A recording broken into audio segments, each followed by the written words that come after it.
Hello students, welcome to Environmental Studies, and today I am going to start the module number 5, which is latest developments in environmental pollution mitigation tools.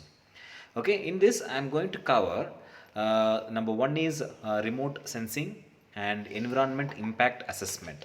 Okay, so latest the environmental pollution already we have seen in the previous modules like environmental pollution, in that water pollution, soil pollution, ground pollution, and air pollution. So, different types of pollutions that we have seen, and how to control this pollution that we have discussed in my previous modules and previous videos too. So, in this module, I am going to talk about latest developments in environmental pollution mitigation tools. Okay, so in that, so let us see what is remote sensing in this video and impact assessment. So these two topics I am going to cover in this video. Okay, let us move on to the topic. The first one is remote sensing. So first and foremost, we should understand the meaning of remote sensing. Let us make it to two different parts, and remote and sensing. So what is all about this remote? Remote is nothing but there is no physical contact between the particular object and the where the destination where it is sensing. So there is no actual physical contact, but still, so it captures or collects data information from the destination point. So that is nothing but a remote, and sensing is nothing but detecting or collecting data or taking the information. So this is nothing but remote sensing. As you can see that, see, look at the picture, the diagram. So from there, the sun's radiation, which is coming and falling on the earth, okay, so that is also nothing but the remote sensing. And we understand that as far as our knowledge goes, like remote sensing is nothing but a kind of a satellite. From there, sensors come and fall on the particular object or on surface of the earth where that has to be captured. So that is nothing but, so that is what we understand the meaning of the remote sensing. It need not be. So it can be a different thing. So let us assume that so video is being captured. So there is a camera in front of me, and so there is a collection of data. So the some rays are coming and falling on my face, and that is reflected towards that, and whatever it is reflected, so that is capturing it. So that is one kind of the remote sensing. Okay, so like that there are different examples. So photographs that we capture, and that what you call, so sun's the radiation which is coming and falling, and so whatever the thing it can be, so these are the remote sensing we can call it as. So as far as this definition is concerned, the process of detecting and monitoring the physical characteristics of an area by measuring its reflected and emitted radiation at a distance, typically from satellite or aircraft. So even aircraft, so which is moving, and then so while it is moving, so it sensors will be sent to capture the geographical locations and what you call this, so different the temperatures and the pressure readings. So all those things will be captured with the help of this remote sensing. So special cameras collect remotely sensed images which help researchers sense things about the earth. Okay, so it can be aircraft, or it can be sun's radiation which is coming and falling on the earth, or it can be through satellites where sensors coming and capturing the images and senses the temperature and pressure and lots of things. So all these things come under a remote sensing. Even collecting the photograph, capturing the photograph. So all those things will come under remote sensing. Now, so there are the different types, as I told you, that cameras on satellites, airplanes take images of large areas on the Earth's surface. So allowing us to see more than we can see when standing on the ground. So when we are standing on the ground, so we can only capture from our perspective. So but it is from the high head, from top angle. So from satellites where cameras will capture large images where even we cannot see through our naked eyes. And the solar systems on ships can be used. So in the ocean areas, if you see, so we can capture the surface level, but so we cannot see so what is happening in the deeper and deeper, if when it goes so beyond the surface level of the ocean. So there are number of living organisms which are existed underneath the ocean, so deep inside the water. So, so Nina, the camera has to go inside the water to capture the images and all those things. So this is a remote sensing, so where it can be set on the surface level of water and send the sensors inside the water to capture the images of living organisms which are existed underneath the earth or underneath the ocean water, right? So this is all the bottom of the ocean. And then the third one is cameras on satellites can be used to make images of temperature changes in the oceans. So we can periodically understand, so what is the temperature change in the atmosphere, as well as the temperature changes in the ocean, and the climatic changes, and the humidity level, and there is a change in the cloud levels, and where, so the rainfall. So all those things will be sensed with the help of these remote sensors. So look at this, there is an example, right? So where that aircraft, while it is traveling, so it will sense and it will capture the what you call the images. So where not it will be used, so some, for example, some forest areas where fire what do you call it? So there can be a fire attack in the forest, and so what are the places that happens? So from there in the top level, so it will capture, so which is the area and what is the area and what is the volume that what you call fire has taken place. So all those things will and ranges to see much larger area than from the ground. And clouds, as I told you, so tracking clouds, predicting weather, and if there is any volcanoes or dust storms, so even it can sense before itself. And there is, if there is a growth of the city, for example a particular year, what is the population in for example 2002 or 2010, so what is the population of a particular city or state, and what is the population in 2020. So all these things, so we can sense it, so growth of the city.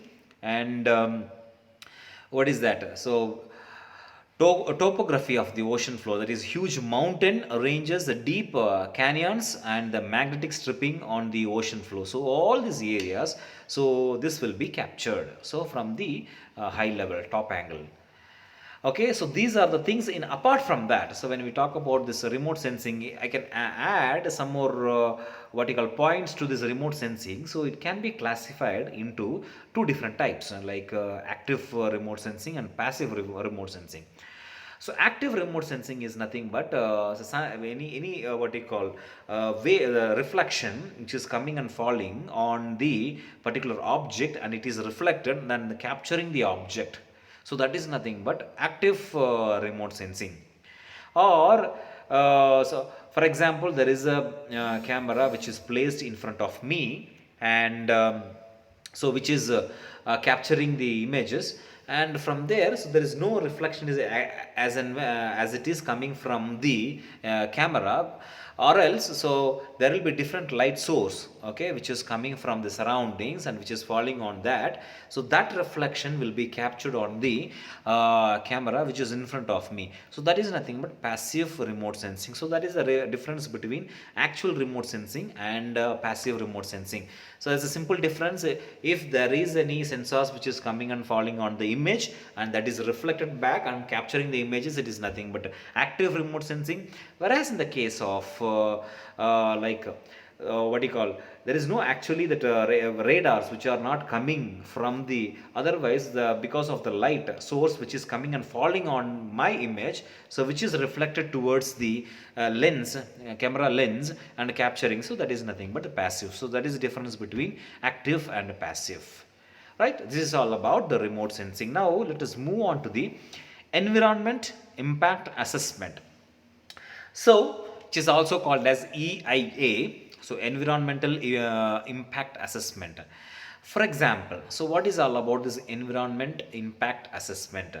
So if you want to construct a dam, or if you want to lay an highway, a road, or for example any constructions, any buildings, so we should understand, we should make an assessment that what is the impact on that particular project, so by the environment. So that is nothing but environment impact assessment, EIA. So what does it do? It will evaluate the environmental impacts of a proposed project. It can be anything like constructing a dam, laying a road, or building or construction.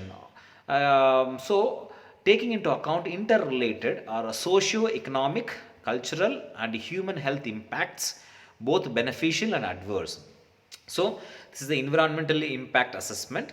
So what are the things that we have to consider? So we have to consider the climatic change, air, what you call frequency level, and then water, soil, geology, cultural heritage, human and landscape, aquatic ecology, terrestrial ecology, life sciences and social sciences, earth sciences. So all these things will have an impact on that particular proposed project.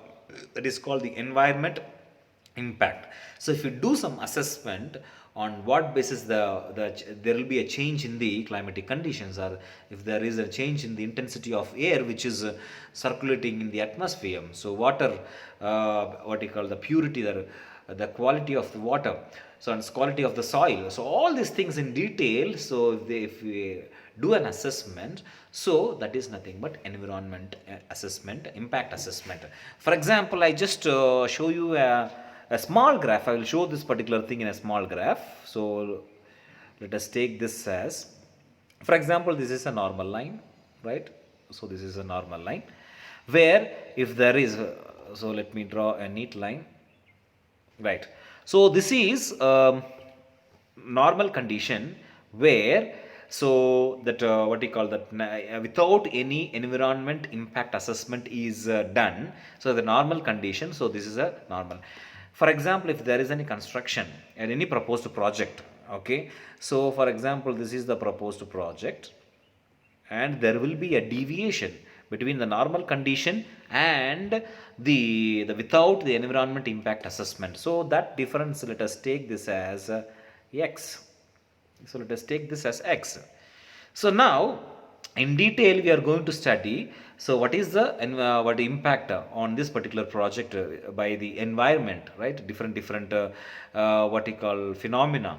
So how does it impact? So if you study in detail, if you do some assessment, so what happens, that variation will reduce and it may come around this one. So let us take this as y, right?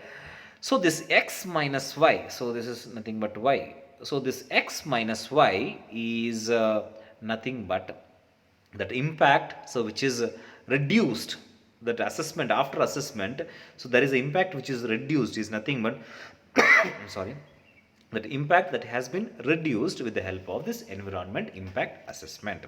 So this can be studied in this way, the help of this graph. Okay, so let us move on to the next one. Like so this is the history of environment impact assessment, that I am not going in detail the history of all these things.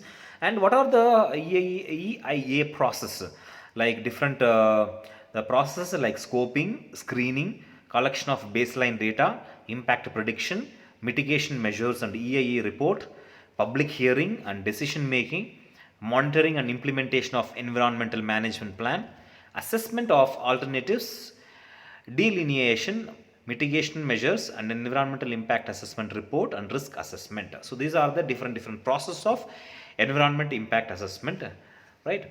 So generalized EA process flowchart I have given. So in a very simple way we can explain that. For example, 3 categories like category A, category B and category C. From category A there is a scoping and TOR preparation. One second. Yes. EA report, public meeting, finalize the EA are adjusted and decision making. If it is approved, then it will go back to the other certification process and all. If it is not approved, then it will go back to the redesign and resubmit. So this is the generalized EA process flowchart. So this is all about EIA process. And so thank you so much for listening to this video. Thank you.